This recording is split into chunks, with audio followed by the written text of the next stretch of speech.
Friends good evening Gitanjali blog channel तरफ आपण मानक स्वागत जनाऊँगी।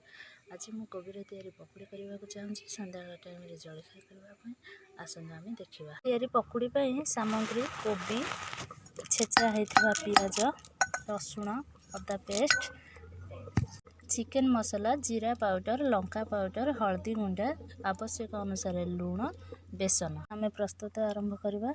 एथर आम कोबी की पकेबा एक पात्र तापर बेसन को पकेबा।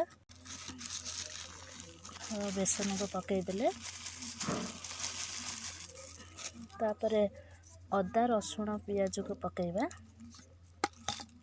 तापर लंका पाउडर हल्दी गुंड को आवश्यक अनुसार पकेबे। जेहेतु आमर मेंबर संख्या अधिक से मुझे अनुसार लुण पकई अधिक परिमाण में नहीं सामग्री से लुण अधिक की पकई। तो आपण मैंने से हिसाब से देवे पानी देके अल्प पानी दे गोड़ देखो भल से हो जाइए। एथर आम तेल कड़े ततई तापर छाणीबा प्रस्तुत करवा। एथर कड़े तेल पूरा बढ़िया से ताती जाइए। एथर आम प्रस्तुत करवा कोबी पकुड़ी।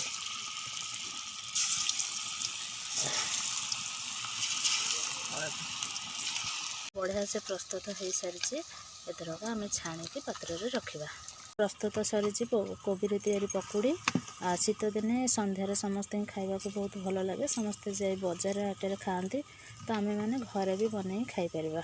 एथरक मो बड़ जा पियाज काटिला पकुड़ी खाइबापी खाई कहे कौन है कौन ना बड़ा खाई कहतु केमती लगुच। बढ़िया लगुच टेस्टी अच्छी दिन सतरे भल लगुच ना ना बढ़िया सतरे भल लगुच। एथर देखो मो बड़ जा कहला बढ़िया लगुच।